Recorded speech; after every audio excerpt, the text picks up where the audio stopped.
নবীজি বললেন, হে খাদিজা, এমন অযৌক্তিক আবদার কেন করছো? তোমার ইন্তেকালের পর আমার পুরনো জুব্বা দিয়ে কেন তোমাকে দাফন করব? এতে করে তো মক্কার লোকেরা বলাবলি করবে যে একজন প্রভাবশালী এবং ধনাঢ্য মহিলা, যে কিনা একসময় মক্কার মধ্যে সবচেয়ে বড় ধনী ব্যবসায়ী ছিল, সেই মহিলার মৃত্যুতে একটু নতুন কাপড়ও জুটল না, স্বামীর পুরাতন জুব্বায় তাকে কবরস্থ করা হয়েছে। তুমি এমন আবদার কেন করছো? হযরত খাদিজা রাদিয়াল্লাহু তাআলা আনহা বললেন, হে আমার স্বামী, আমি বিশ্বাস করি আপনার পুরাতন জুব্বা যদি আমার শরীরে থাকে তাহলে আমার শরীরকে জাহান্নামের আগুনও ছুঁতে পারবে না, কবরের মাটি আমাকে চাপ দিতে পারবে না। আপনার জুব্বা মোবারকের বরকতে কবরের কোনো আযাব আমার হবে না। রাসূলুল্লাহ সাল্লাল্লাহু আলাইহি ওয়াসাল্লাম বললেন, খাদিজা, তুমি যেমন চাও তেমনই হবে, আমি আমার পুরাতন জুব্বা দিয়েই তোমাকে কবরস্থ করব। অতঃপর খাদিজা রাদিয়াল্লাহু তাআলা আনহা বললেন, আমার দ্বিতীয় আবদার হলো, আমাকে যখন কবরে নামানো হবে আপনি নিজ হাতে কোলে করে আমাকে কবরে নামাবেন। আমার তৃতীয় আবদার হলো, যতক্ষণ আমার কবরে মুনকার নাকির প্রবেশ না করবে ততক্ষণ আপনি আমার কবরের পাশ থেকে যাবেন না, কেননা মুনকার নাকির এসে যদি আমাকে 3টি প্রশ্ন করে আমি খাদিজা সেই প্রশ্নের উত্তর কি করে দেব?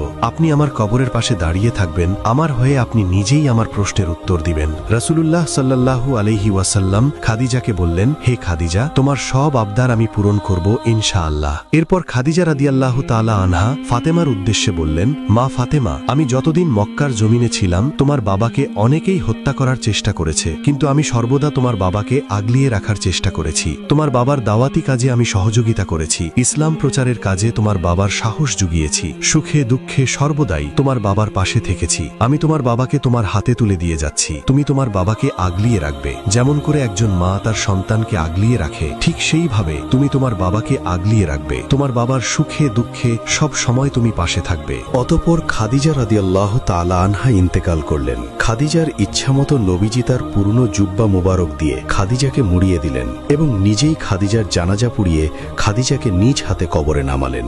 খাদিজা রাদিয়াল্লাহু তাআলা আনহা কবরস্থ হওয়ার পর সকলেই সেখান থেকে চলে গেল, কিন্তু রাসূলুল্লাহ সাল্লাল্লাহু আলাইহি ওয়াসাল্লাম সেখানে দাঁড়িয়ে রইলেন। হযরত আবু বকর রাদিয়াল্লাহু তাআলা আনহু বললেন, ইয়া রাসূলুল্লাহ, সকলেই তো চলে গিয়েছে, আপনিও বাড়ি চলুন। নবীজি বললেন, আবু বকর, আমি বাড়ি যাব না, যতক্ষণ মুনকার নাকির এই কবরে না আসবে ততক্ষণ আমি বাড়ি যাব না, কেননা আমি আমার খাদিজাকে কথা দিয়েছি তার কবরের 3টি প্রশ্নের উত্তর আমি দিয়ে যাব।